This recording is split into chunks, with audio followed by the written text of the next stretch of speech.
va regulando la demanda de dólares. Hay mucho dólar, va a retirar dólares, hay pocos dólares, va a inyectar dólares, pero esto también genera qué cosa, gasto público. ¿Por qué? Porque el Estado tiene que tener un flujo constante de dólares. ¿Cuál es el gran problema? Que muchos dólares, pues medio que ya no tenemos. Es un problema enorme, porque ahorita sí estamos ya al borde del precipicio, porque todo en algún momento dado va a subir. Y cuando suba va a ser la bomba que nos estalle en plena cara.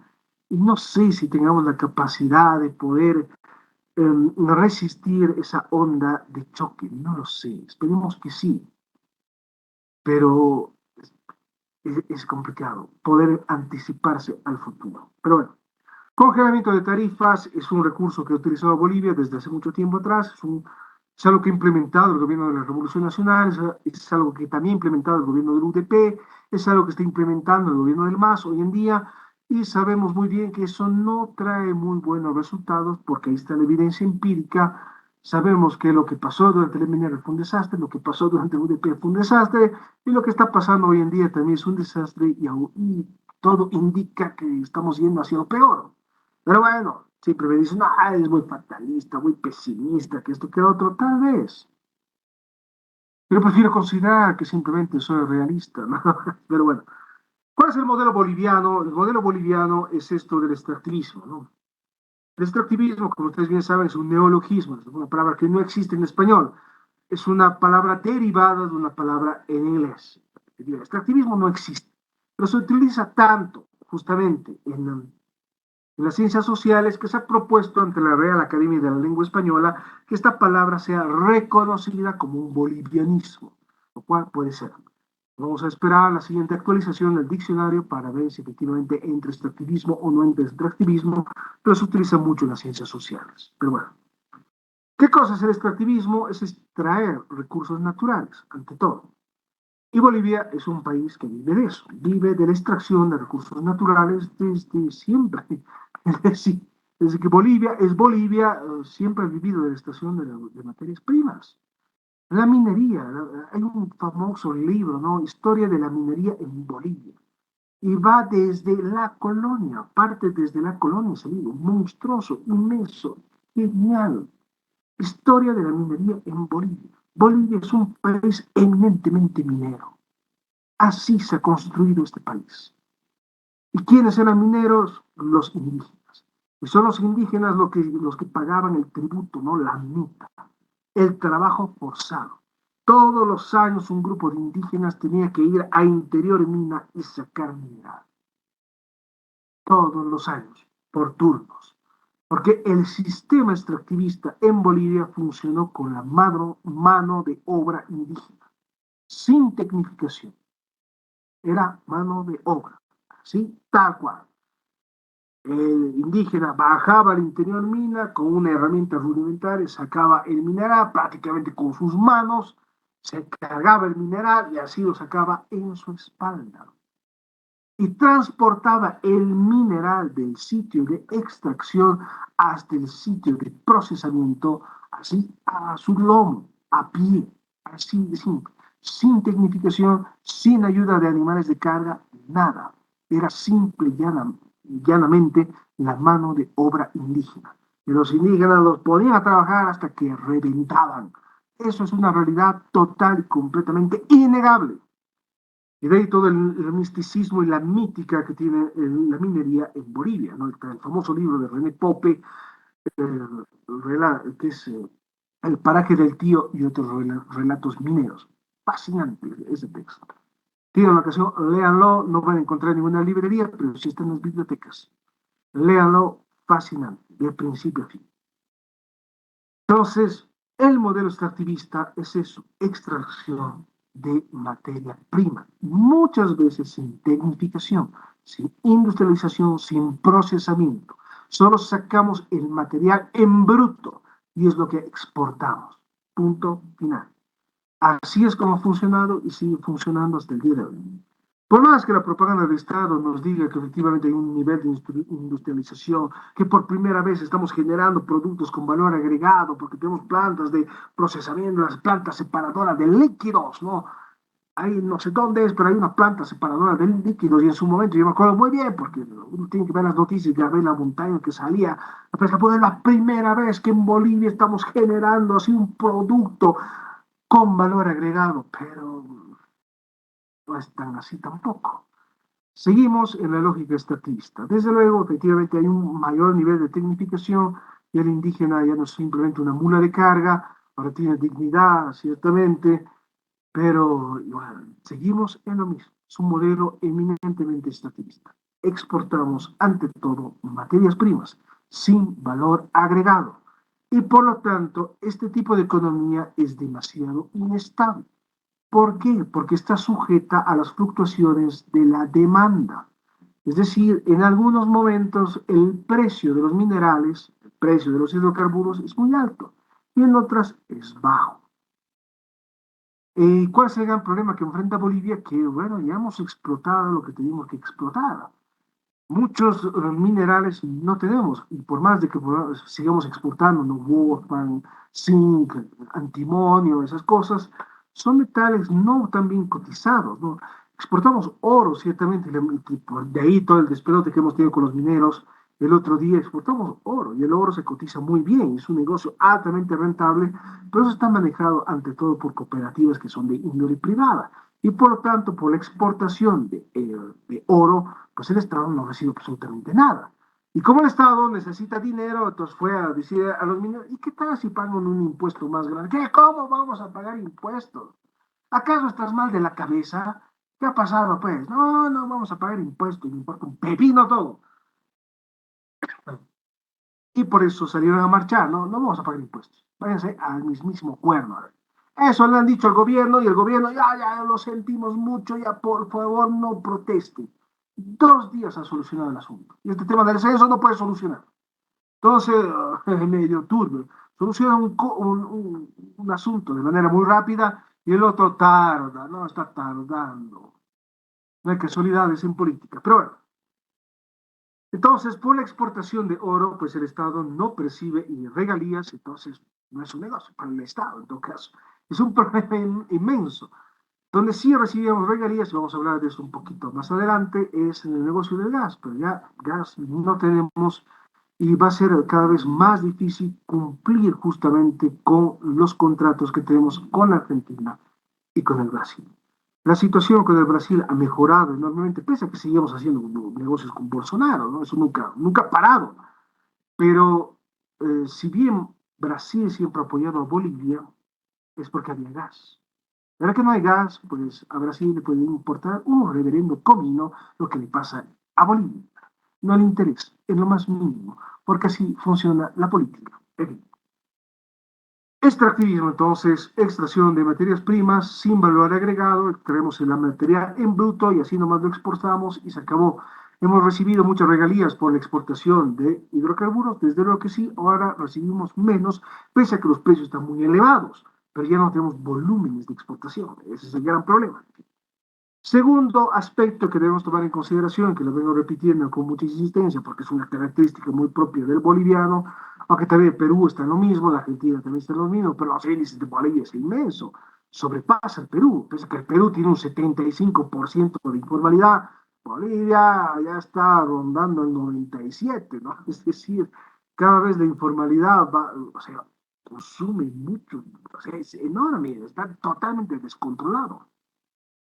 ¿Qué es la informalidad? La informalidad son todas las actividades económicas que no tienen registro, básicamente. Es decir, el flujo de dinero, por ejemplo, que se genera en estos espacios comerciales, como en la Uyustus o la Eloy Salmón, pues no sabemos. No sabemos cuánto flujo de dinero hay. No sabemos qué pasa con ese dinero, dónde entra, dónde va y cómo se lo está invirtiendo. No sabemos absolutamente nada. Y debemos tomar en consideración que ninguno de ellos paga impuestos. Porque la característica fundamental del sector formal, la característica fundamental del sector formal es qué cosa, que ellos pagan impuestos. Y sabemos muy bien que en este país muy pocas personas pagamos impuestos y los que más estamos pagando impuestos somos nosotros. ¿Quiénes somos nosotros? Nosotros de profesionales, dichos independientes, porque damos factura, ¿no? En las consultorías, por ejemplo, había que sacar NIT, no queda más. Entonces, es todo un lío, porque bueno, ya la consultora, bueno, la consultora trabajaba con estos mis amigos, pero ya no está funcionando desde hace algún tiempo atrás. Pero igual nomás tenemos que seguir pagando impuestos, ¿no? Ese es el asunto, porque tenemos el NIT y el NIT no se lo puede cerrar así nomás. Entonces es un enorme problema porque si nos retrasamos en la declaración de impuestos y en el pago de estas vainas, pues nos pagan un montón de dinero por multas. Y de eso está viviendo el Estado, o sea, a nosotros nos está sangrando y todos los demás viven una jaula extraordinaria porque no hay ningún control y nadie sabe qué diablos pasa. Ahora está bien, puede sonar demasiado quejumbroso yo quejándome de mis problemas personales, pero yo tampoco pues gano mucho. ¿Qué vamos a hacer? O sea, yo gano lo suficiente, pero tampoco necesito tanto, porque no tengo tantos gastos, vivo una vida frugal, vivo muy feliz y todo lo demás, pero ellos saquen impuestos, hay los impuestos a la vivienda, los impuestos a la vivienda son carísimos. Es extremadamente caro los impuestos a los vehículos, y va carísimo, entonces de eso está viviendo el Estado, los diferentes niveles de gobierno. Y el Estado necesita generar cada vez más y más impuestos, pero cada vez son más y más las personas que no pagan ningún tipo de impuesto. Característica de la informalidad. Lo otro la otra gran característica de la informalidad es el tema de los salarios que son fluctuantes. Es decir, los niveles de ingreso no son estables. Esto impide que las personas puedan tener un monto para poder ahorrar. En regla general, las personas vivimos al día a día. Recibimos un cierto de monto de dinero el día de hoy y en lugar de gastar lo que debería gastar, me lo voy a gastar todo. ¿Y qué me importa? Si mañana no tengo dinero, pues ni modo, ya veré de dónde sacar. Voy a sacar de algún lado, pero ya veré. Pero no tenemos esa cultura de ahorro, la cual prevemos que efectivamente en algún momento dado va a haber algún tipo de crisis y voy a necesitar un fondo de dinero para poder seguir subsistiendo. Ese es un enorme problema y lo vemos. Y yo también lo veo en el caso de mis amigos que son funcionarios, con los cuales todavía tenemos algún tipo de relacionamiento, pese a que a nivel político nos habíamos peleado. Yo veo nomás cómo ese mismo lo gasta pero increíblemente, nomás. Todo su salario, su sueldo, mejor dicho, se lo está gastando. Bueno, cosas que no es necesario detallar, pero se lo gasta todito, es increíble. Pero bueno, está trabajando ya tantos años, pero ya en este momento ya debería tener pues, una fortuna, ¿no? Ya debería tener algo bien, bien consolidado. Pero bueno, la informalidad es eso, lamentablemente es que no tenemos registros muy claros, no tenemos capacidad de ahorro, tenemos un nivel de ingresos demasiado fluctuante y por lo tanto nuestro poder adquisitivo es fluctuante y es muy débil. Si bien percibimos mucho dinero en ciertos momentos, pues no podemos comprar gran cosa. Muchas veces compramos cosas que son superfluas. Es lo que le pasa a muchas personas, ¿no? Reciben una buena cantidad de dinero, listo, ya se van a comprar un auto, si bien bonito. Van a ir a festejar por haber comprado su lindo auto, listo, ya se ha recogido después de la fiesta, lo han chocado el auto, se ha explotado y ya no tienen auto. Y pasa de manera constante y frecuente. En fin, informalidad. La economía de la coca, del cual también seguimos hablando de manera insistente, porque es lo que sostiene este bonito país, nos guste o no, la cocaína es nuestro producto estrella, ¿no? Y bueno, en algún momento dado lo quisimos negar, ¿no? Y salió este bonito eslogan, la coca no es cocaína, que es el eslogan que acuñó el movimiento de la izquierda revolucionaria en cuando fue el gobierno el acuerdo patriótico en su momento, ¿no? Jaime Pazamora acuñó este idea.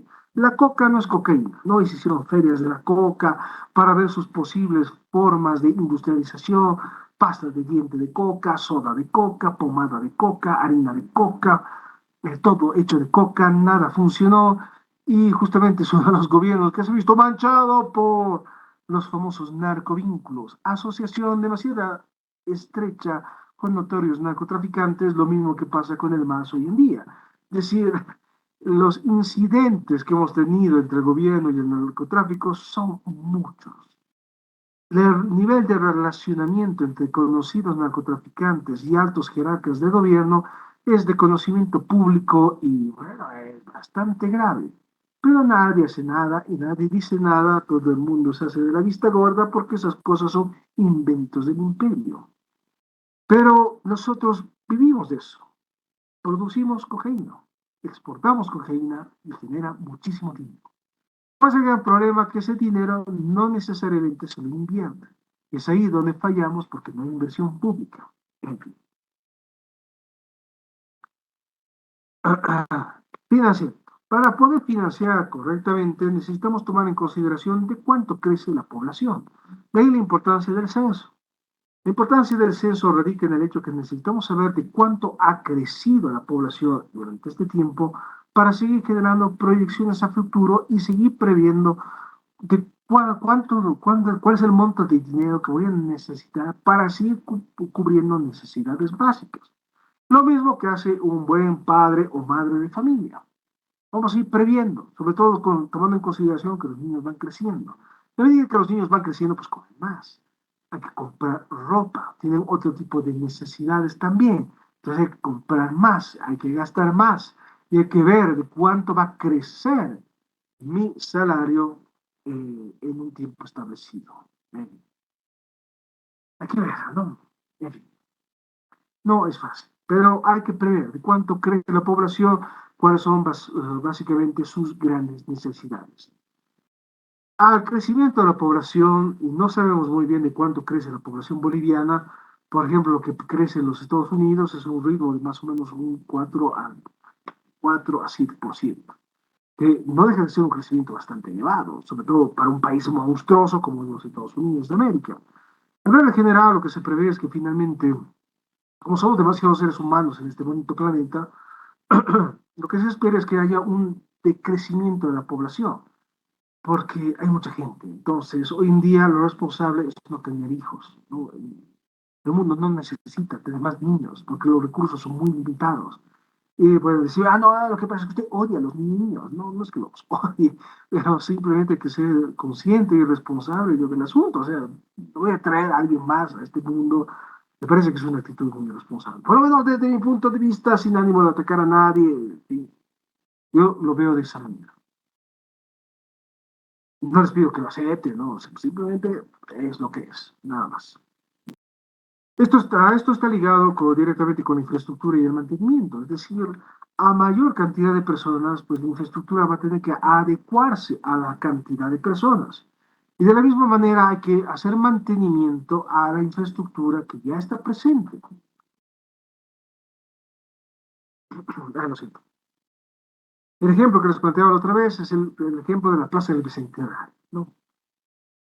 Antiguamente, hace muchos años atrás, cuando ustedes no habían nacido todavía, ahí donde está la Plaza del Bicentenario era una avenida, la famosa Avenida Villazón, que tiene sus arbolitos, bien bonita era. En los años 90, la alcaldesa de ese entonces, Mónica Medina de Palenque, decidió ejecutó un plan de reordenamiento vial, porque esa fue su propuesta de campaña, la famosa Gran Vía. Vamos a construir así una super autopista así monstruosa y gigantesca para justamente dar una solución a un problema que ya estaba presente en ese entonces, hace 30 años atrás. ¿Qué era ese problema? El problema de la circulación vehicular. Tenemos calles, avenidas muy estrechas y no abastecen para la inmensa cantidad de vehículos que circulan. Respuesta, vamos a hacer esta gran vía con los viaductos y todo así bien bonitos para que conecte todo. Y se garantizaba que básicamente en 10 minutos podíamos llegar de La Ceja hasta la calle 8, ¿no? De Calacoto. 10 minutos. Estamos todavía un poquito lejos de eso. En fin. Pero bueno, se hizo esto, ¿no? La gran vía. Una de las primeras cosas que se hizo fue lo que vino a denominarse en su momento el nudo Villazón. La avenida Villazón dejó de existir, se cavó, se hizo una especie de viaducto, se hizo un puente y quedó horriblemente feo, ¿no? Y además teníamos problemas, porque ese túnel pues se inundaba cada cierto tiempo y era grave, es decir, afea la ciudad. Ya.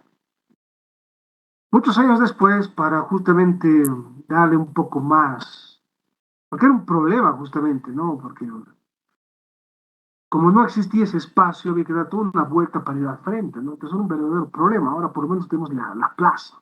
Entonces la plaza lo techa en la parte del túnel y será esta plaza inaugurada con bombos y platillos, muy bonita en un principio, pero hoy en día está altamente degradada. Altamente degradado, no por culpa de la alcaldía, simplemente el mal uso de las personas. Nosotros somos los responsables de que esa plaza se haya degradado, se haya convertido en lo que es ahora. Entonces es un enorme problema. Ahora, desde luego, la alcaldía, el gobierno autónomo municipal, pues tiene que tener un mantenimiento de estas estructuras. No queda más. Hay que hacer mantenimiento. Hay que cambiar los estados, hay que cambiar las luminarias, hay que hacer limpieza. No sé si ustedes van a cualquier país de Europa,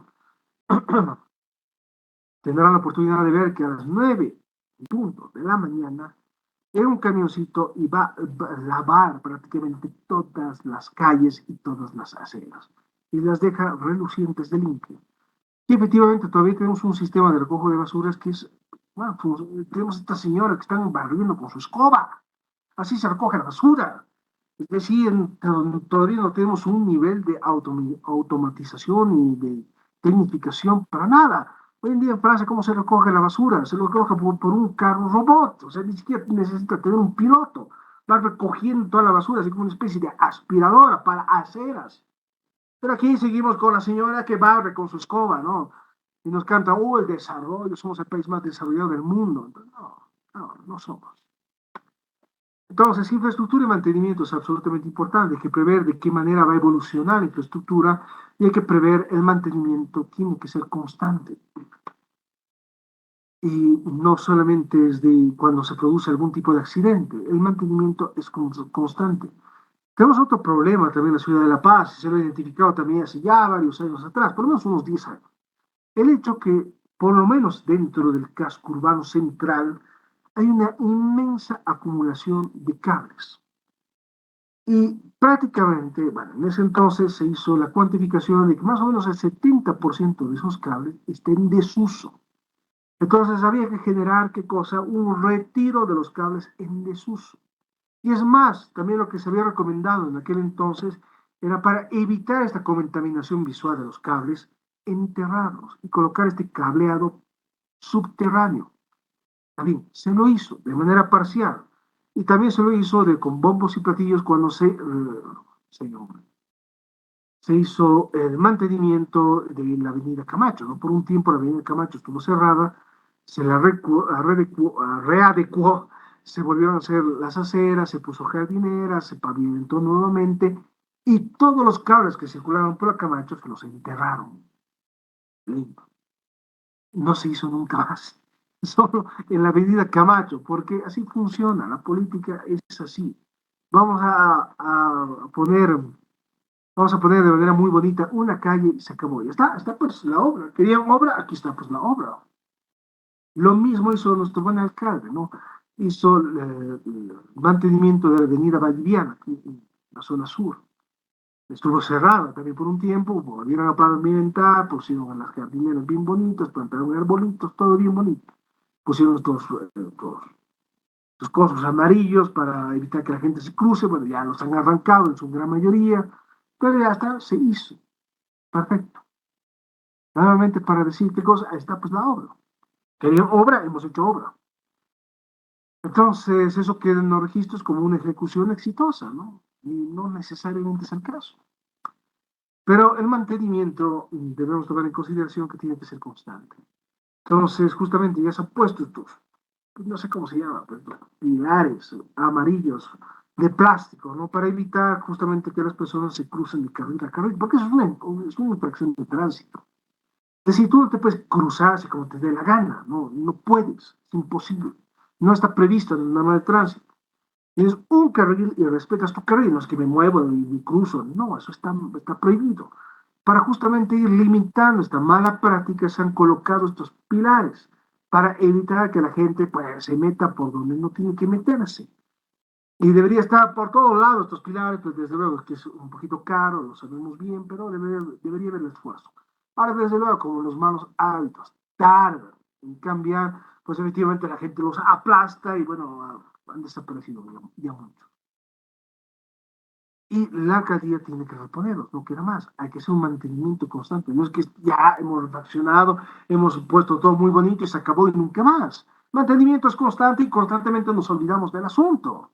Es un enorme, enorme problema. Un tiempo igual, la Plaza Murillo estuvo cerrada, se hizo una refacción bien bonita, pero bueno, El mantenimiento tiene que ser constante. De lo contrario, pues no funciona. La planificación urbana, de la cual ya también hemos hablado de manera un tanto insistente, es prever infraestructura, prever áreas,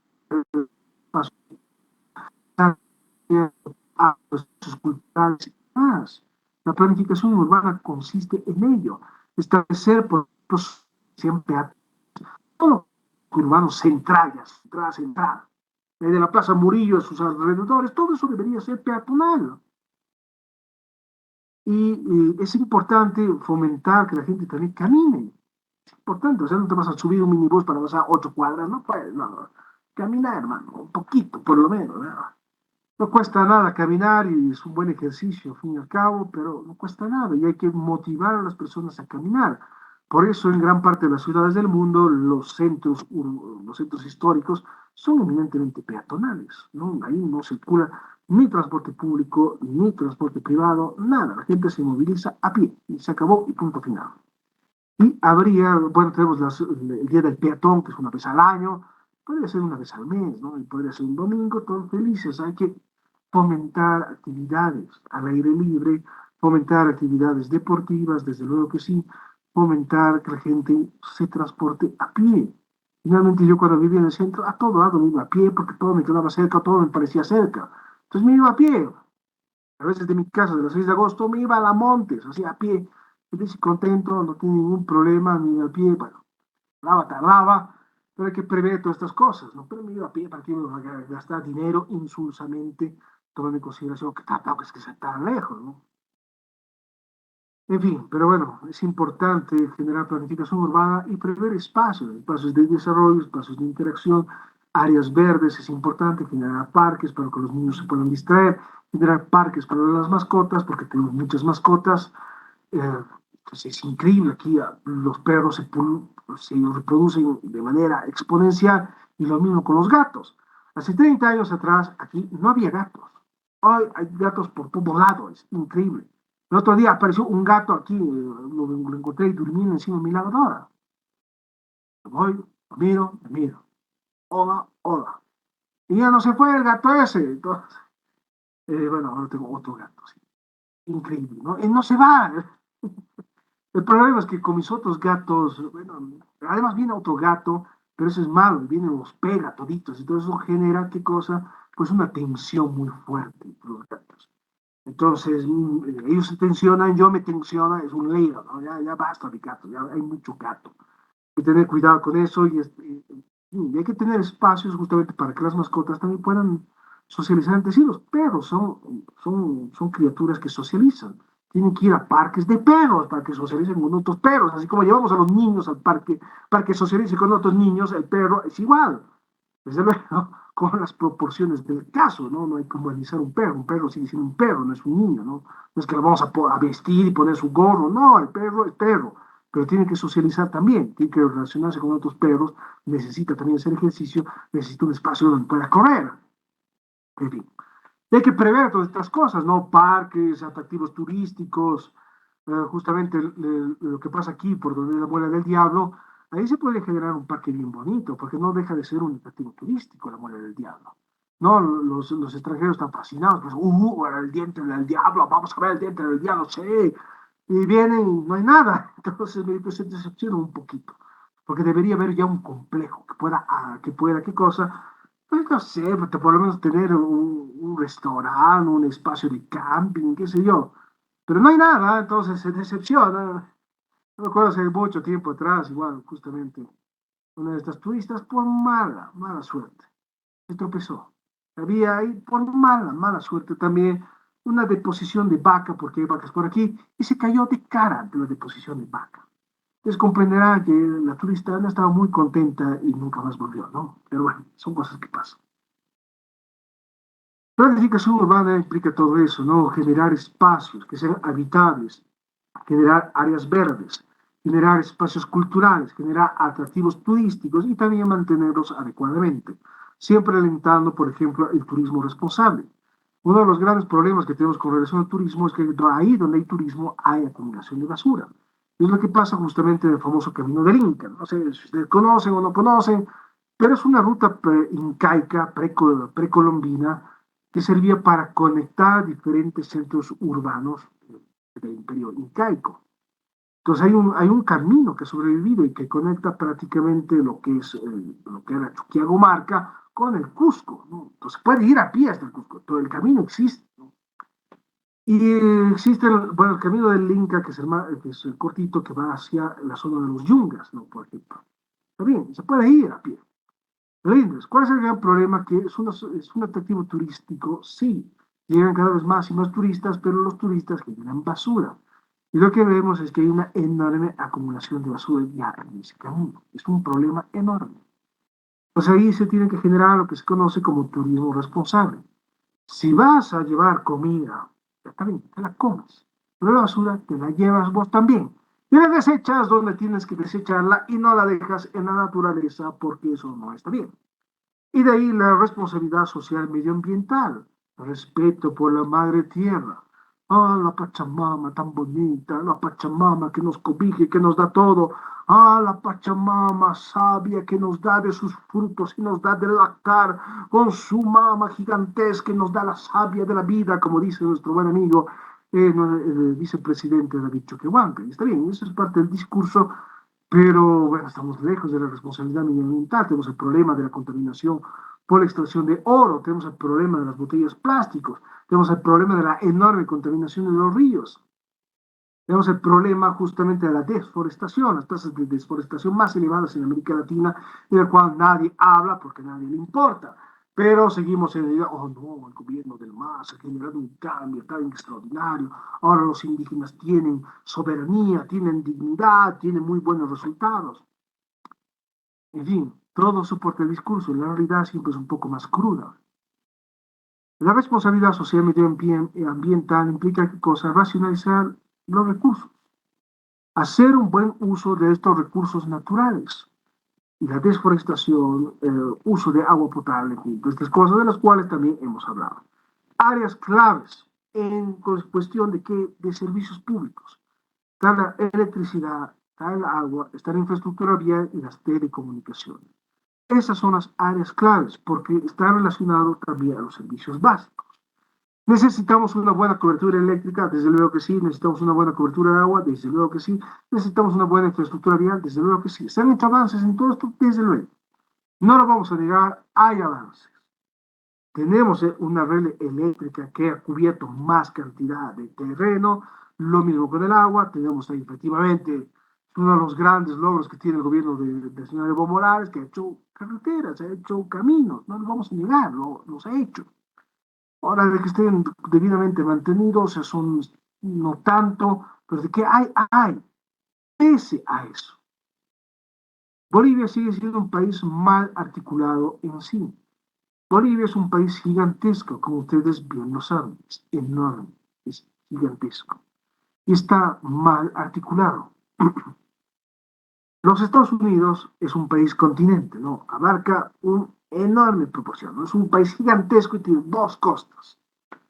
Pero si tú tienes un tu autito, te puedes ir de costa a costa en autito. Vas a tardar lo que tengas que tardar, pero lo puedes hacerlo sin ningún problema porque ese país tiene una extraordinaria infraestructura vial. Tiene las mejores carreteras del mundo. En Europa, que es más chiquitito, pero Europa tiene una extraordinaria red férrea, trenes.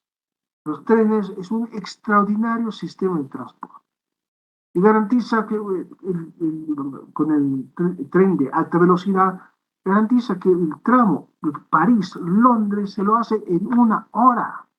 Así de simple. Tienes una reunión de negocios en Londres, te puedes ir, tardas una hora, 2 horas ida y vuelta. No es nada, absolutamente nada. Más tardamos en subir a, más tardamos en subir a Viacha, ¿no? Pero Viacha está aquí al lado, pero bueno. Bueno, ahora que efectivamente el Reino Unido ya no es parte de la Unión Europea, ahora es un poquito más complicado el tráfico entre ambas capitales, pero se puede ir a las capitales. De París a Bruselas son 25 minutos, no es más. En tren, 25 minutos no es nada, tardas más en avión de ir a La Paz, Santa Cruz. En fin, pero bueno, y ese es el gran problema que nosotros tenemos. No tenemos una red, una infraestructura vial fuerte. Tenemos un serio problema. ¿Quieres Es lo que me preguntaba, bueno, yo por razones que no es necesario detallar, oficiaba de guía turístico, ¿no? Era jovencito que estaba tratando de ganar la vida. Pero a mí lo que me preguntaba mucho, sobre todo los gringos, los estadounidenses, es, yo quiero rentar un auto para poder conocer el país. ¿Le aconseja? No, no le aconsejamos. ¿Por qué? Porque es bien complicado. En primer lugar, no hay muchos lugares donde puedes rentar un auto y si rentas un auto te sale carísimo. Dos, el hacer un viaje en La Paz-Santa Cruz por carretera no deja de ser una odisea. Entonces, viendo la calidad de los caminos y la forma como las personas conducen, pues la gente se desanima enormemente y la gente prefiere desistir de estas vainas. Pero son áreas muy importantes: electricidad, agua, infraestructura vial, telecomunicaciones también. Es importante efectivamente estar conectados de manera constante y hablar de telecomunicaciones. Estamos hablando sobre todo de cobertura de teléfonos móviles, el famoso 5G que tanto se ha hablado durante la pandemia y había gente que estaba destruyendo estas antenas 5G porque eso estaba generando el COVID. Las antenas siguen ahí, el COVID ya está desapareciendo, finalmente ya lo hemos asimilado, todo el mundo se ha contagiado finalmente, ¿no? Muchos han muerto, ya todos se han contagiado y ya hemos superado el asunto. Y hemos llegado a la inmunidad de rebaño, que es lo que se esperaba, tardó lo que tenía que tardar, fueron 3 años, un poquito más, seguirá viendo al año que viene, pero ya lo hemos superado lo peor, ¿no? En fin, pero bueno, telecomunicaciones es garantizar que efectivamente tenemos una buena cobertura móvil. El hecho que yo pueda estar en provincia y pueda seguir hablando por teléfono y sobre todo tener cobertura Wi-Fi, ¿no? No se olviden, tener acceso justamente a una red de Internet es absolutamente fundamental. Eh, ¿Qué pasa si efectivamente nos quedamos sin Internet? Estamos tan habituados a tener el Internet, estamos tan habituados justamente a recibir tal cantidad de información que, bueno, ya es prácticamente inconcebible percibir un mundo donde no haya Internet. ¿Qué hacemos sin Internet? La gente vive, es dependiente del Internet. Perdón, vive con el Internet, es dependiente del Internet. ¿Qué pasa justamente si la gente no tiene Internet? Pues es gravísimo. En fin. Pero es importante garantizar. Aquí en la infraestructura vial todavía nos queda muchísimo por hacer. Se ha hablado también del famoso corredor bioceánico, el tren bioceánico, cosa que nunca se ha hecho. Efectivamente, podríamos fortalecer nuestra red férrea, ¿no? Trenes efectivamente son una alternativa que tampoco nunca se hizo. Si tomamos en consideración la mayor parte de las carreteras que tenemos en Bolivia, conectan a los centros de producción con los centros de exportación, pero nada más. En el centro de Bolivia está demasiado mal conectado y por eso tenemos problemas. A ver, andate en auto de La Paz hasta Trinidad, complicado. Y vas a tardar un montón porque no hay rutas directas. A Cobija peor, ir hasta Apolo, igual es todo un lío. Ir hasta Palos Blancos, yo me acuerdo cuando era docente todavía de provincia, tenía que ir a Palos Blancos, era un lío. Era un momento en el cual ya ni siquiera camino hay, es un sendero estrecho. Pero bueno, es un problema enorme y debemos tomarlo en consideración. Se han hecho mejoras, desde luego que sí, pero aún falta mucho. El camino a los yungas es atroz y de momento no hemos encontrado una solución, ¿no? Hace un tiempo atrás se hablaba del camino a la muerte, el camino más peligroso del mundo. Hasta se hizo un documental, ¿no? Carreteras peligrosas, ahí, una carretera justamente a los yungas porque es pues impresionante ese nivel de precariedad. Y lo otro, bueno, está el problema de las cooperativas, aunque bueno, esto debería haberlo sacado más, pero bueno, sabemos que, o sea, la idea de las cooperativas es esto, ¿no? ¿Qué cosa es una cooperativa? Una cooperativa funciona a través de unos socios, los afiliados. Estos socios y afiliados que no tienen una relación jerárquica van a disponer del uso de un servicio público, por ejemplo. Esto es lo que funcionó muy bien con las telecomunicaciones, ¿no? Ustedes saben, cuando apareció el teléfono, ¿no? Las primeras redes telefónicas, quien tenía el control, el monopolio exclusivo de las redes telefónicas era el Estado, a través de una complicada red de conexión, en la cual había operadoras, ¿no? Tú discabas un número y querías contactarte con fulanito de tal, pero primero marcabas hacia una operadora. La operadora te recibía tu llamada y te decía, ¿no? Yo quiero hablar con fulanito de tal. Entonces en ese momento la operadora agarraba un cable y lo conectaba para que tú puedas conectarte con el individuo en cuestión o con la compañía o la corporación en cuestión. Eso se volvió un poco más directo y durante muchos años, justamente, fue el Estado el que tenía el monopolio exclusivo de estas redes de telecomunicación por cable, teléfono, telefonía. Pero como sabemos que el Estado es un pésimo administrador, y es la evidencia empírica la que respalda semejante aseveración, nos hemos dado cuenta que cuando el Estado administra, pues el servicio no es de muy buena calidad. Para garantizar un mejor tipo de servicio, lo que se llegó a formular es este sistema de las cooperativas. Ya.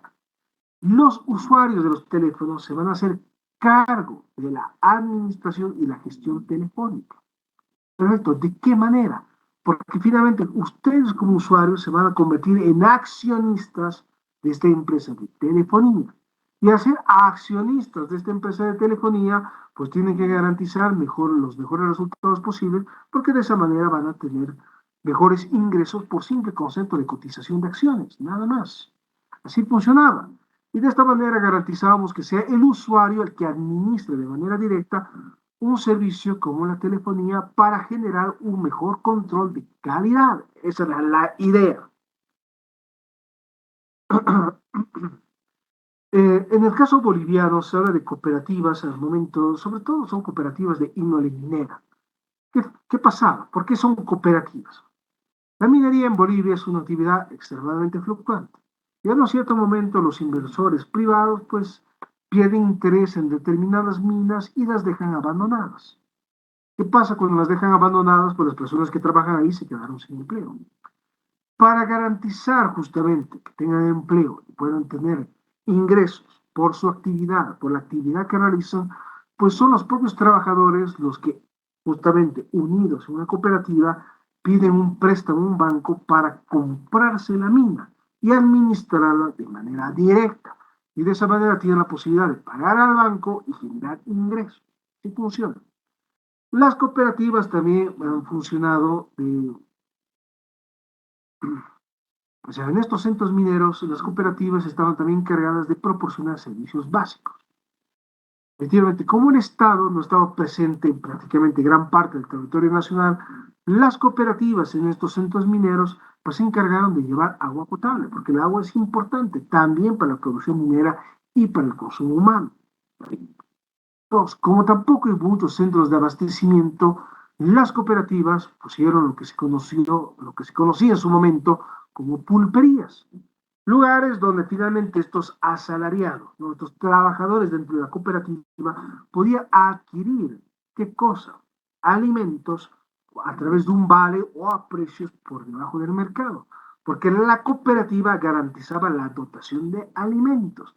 Como no había centros de abastecimiento, ni mucho menos mercados, pues la cooperativa iba a los centros de abastecimiento y a los mercados a comprar víveres para ponerlos a disposición en esta pulpería que es un almacén, básicamente. En fin, ¿qué más hacían las cooperativas? Como efectivamente el tendido eléctrico es algo reciente en Bolivia, las cooperativas compraban generadores de electricidad para poder alimentar sus operaciones a lo largo, sobre todo a partir de los años 40, ¿no? Comienza a generalizarse la energía eléctrica aquí en Bolivia. ¿Y qué más? Para garantizar justamente la subsistencia y la supervivencia de todos sus afiliados, las cooperativas también ofertan servicios financieros, financiamiento para que te puedas comprar tu casita, para que te puedas comprar maquinaria, para que te puedas comprar tu autito y demás cosas. Entonces, las cooperativas son y han sido muy importantes en el desarrollo de Bolivia y sobre todo en la generalización de servicios básicos, supliendo el rol del Estado en un momento en el cual el Estado todavía está en una etapa formativa. No se olviden que la consolidación del Estado en Bolivia es tardía. El Estado de 52 va a sentar las bases de una consolidación del Estado como tal, llegando a tener presencia en lugares donde nunca hubo Estado. Pero es reciente, es en años recientes, sobre todo en los últimos 20 años, que el Estado tiene prácticamente presencia en casi todo el territorio nacional.